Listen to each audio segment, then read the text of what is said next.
Hi everyone, Don Singletary. In today's video, among other things, we're going to be talking about volatility and how it affects your trading decisions. Also, we're going to talk about how to get a free morning briefing so you're not surprised with volatility spikes during the day. And perhaps most importantly or interestingly today, we're going to talk about ways to use the MACD to determine when to close a trade. Close a trade by taking profits, or closing a trade by limiting losses. That and more coming up. One of the things that you gain experience, you're going to learn as a trader, you have to get where you can buy or sell with equal ease. We all know about buying low, selling high, but selling high, buying low, commonly called the short sale. Another thing for our flexibility to take advantage of all the market times, we should learn to trade in both the Globex market, which is after or outside of the day trading hours of 9:30 till 4:15, Monday through Friday for the stock index futures.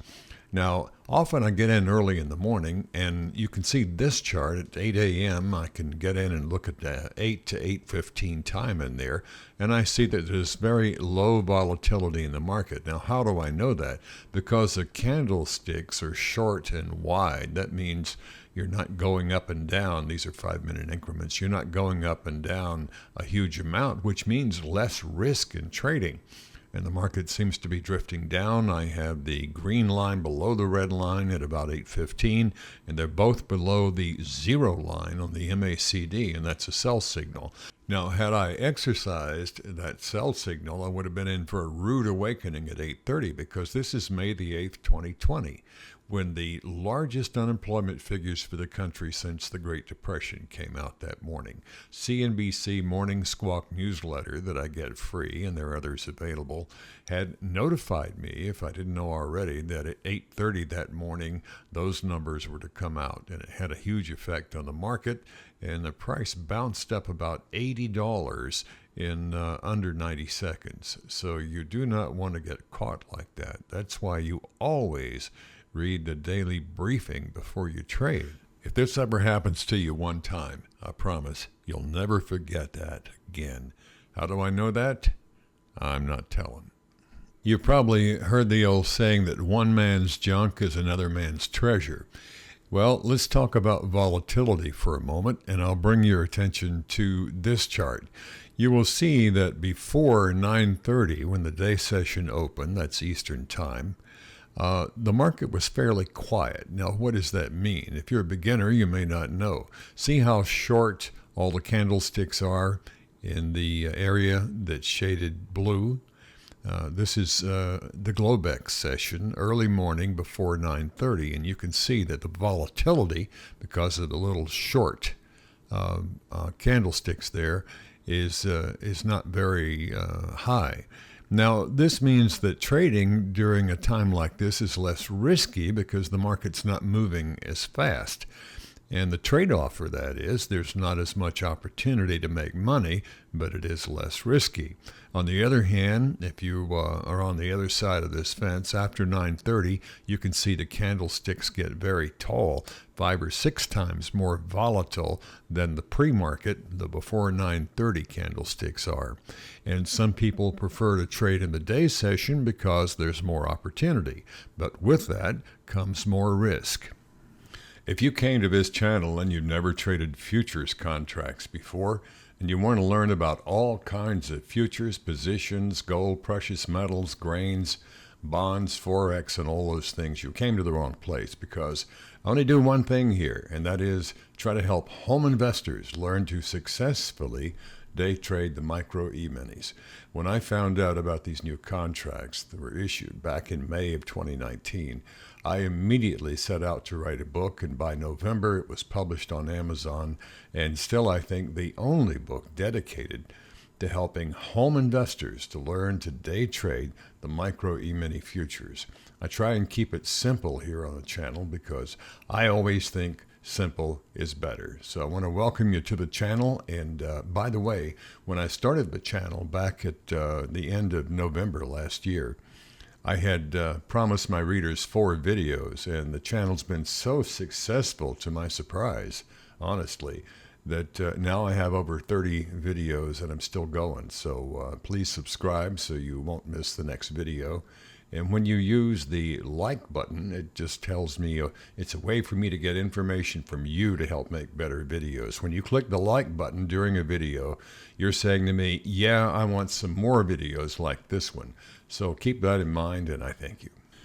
Okay, back to my standard setup here. NASDAQ100 Micro Eminis, $2 a point, candlesticks, 5-minute increments, the MACD, and also I want to review my trading guidelines. They're not strict rules now, just a guideline to help you identify some successful trades. And along with that, you're going to get some that are not so successful.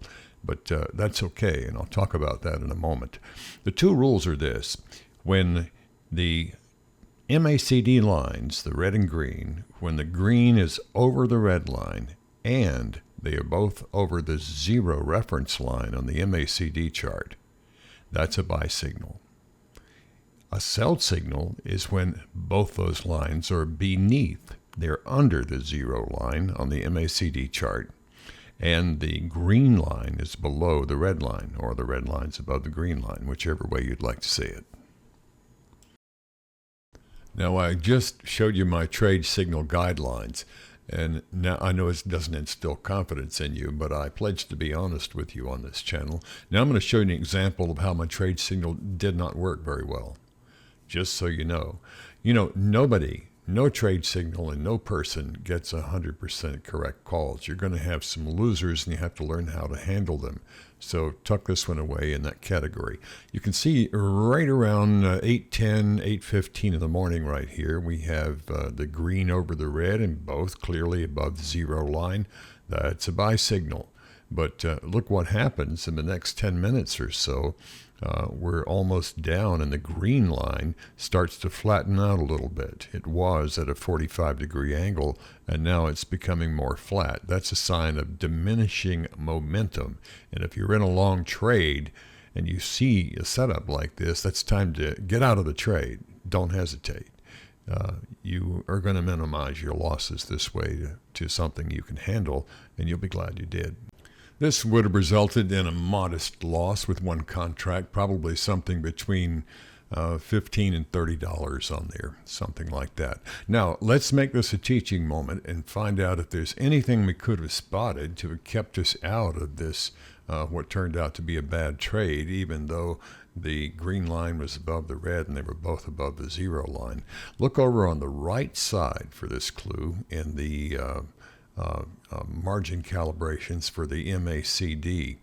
Now, at the time we made the trade, I'm going to draw a line over to the right margin. We can see that both the red and green lines were somewhere around 2.5 or so. Now, just so you understand what's happening on this scale, it goes positive and negative. More positive is more bullish, and less or more negative is bearish or less positive, either way you want to say it. And you can see that wasn't a very high indicator. Now, to give you something to compare it to, look over here on the chart, and you can see when we got a buy signal this time, the lines were up around 7.5 to 10, some 3 or 4 times the momentum on a relative indicator. And that's a sign of a much higher probability trade. So you could look at it that way. Now, I know if you're a beginner to the channel, you may not be following this. I would call this a little bit of advanced theory. And I hope that can help you along the way. Okay, so what we just learned is that scale on the right of the MACD is a relative strength indicator of the momentum. The higher the number, the greater the probability of a bullish trade would be, and vice versa. The more negative that number, the better it would be for a short sale. And you may have noticed this last buy signal would have more than made up enough for the loss earlier that day. I know I've mentioned it many times throughout my videos, but day traders are considered to be the gunslingers of trading in a way. Not necessarily a good thing to have that mentality, but that's what they're called. And the reason is because 90% of day traders, all kinds of day traders, they don't last a year. And I don't think that's the case that it should be. I don't think it's really these people's fault. I think they've just been led to believe by people trying to take your money that it's possible to have an absolute mathematical magic formula that's going to take you away from all risk and all fear and all losses in your account.